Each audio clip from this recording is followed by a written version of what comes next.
పెట్టారండి. క్యారవన్ పెడితే అందరం రెడీ అయ్యి వెంటనే ఇక్కడ పక్కనే అన్నారు.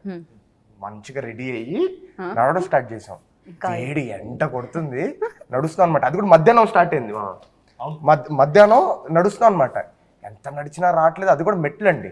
మెట్లు నడుస్తున్నాం ఒక 2 కిలోమీటర్లు ఇంకెంతసేపు అంటే వచ్చేసాం అన్నారు.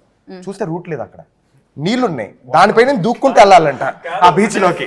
గోడ దగ్గర అయితే హైలైట్ అండి. ఆల్మోస్ట్ ఈ బీచ్ అండి, నెక్స్ట్ బీచ్ స్టార్ట్ అవడానికి మధ్యలో ఇల్లులు ఉంటాయి. ఆ ఇల్లుల కింద మన సీ రాక్స్ ఉంటాయి కదా, సీ రాక్స్. ఆ రాక్స్ పైన నడుచుకుంటూ అటు వెళ్ళాలన్న అలా కొట్టుకుంటున్నా దానికి. ఏం సినిమా తీస్తున్నా వెళ్ళేటప్పటికండి షర్ట్ తడిచిపోయింది, ప్యాంట్ కూడా తడిచిపోయింది ఆల్మోస్ట్. అంటే లెనిన్ చొక్కాలు వేసాం కదా, మొత్తం తడిచిపోయింది, జుట్టంతా తడిచిపోయింది. వాళ్ళ చోటతో కూర్చున్నాం. వీళ్ళేంటి పక్కనే కదా అని చెప్పి హెయిర్ డ్రైయర్లు తేలేదు, ఏమీ తేలేదు. తెచ్చిన పెట్టడానికి లేదు అక్కడ.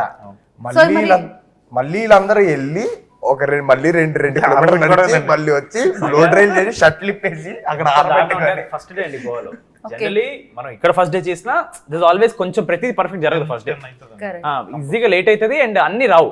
అలాంటిది అవుట్డోర్. ఫస్ట్ సామాన్లు రాలేదు, జనాలు రాలేదు, అప్పటికి మేకప్ వాళ్ళు రాలేదు గోవాకి. సో ఇంత ఫన్ స్టోరీ వెనకాల చాలా కథే ఉంది, చాలా పెద్ద కథే ఉంది. లేదు సినిమా అది కదా. ఒక షార్ట్ చేస్తానని చెప్పి బ్యాక్గ్రౌండ్ లో పెట్టి మీరు అందరూ తలలు పైకెత్తుకుని చూడండి. మధ్యాహ్నం 12కి ఎండ కొడుతుంది. కాదు, ఎన్ని కంప్లైంట్లు ఉన్నాయి అసలు. ఒకళ్ళు అయిపోయింది కాబట్టి ఇప్పుడు చెప్తున్నాం మేము కంప్లైంట్. అమ్మో హారిక గారు ఇవన్నీ డే 1 డే 2 దాని తర్వాత అందరూ సర్దుకుంటాయి.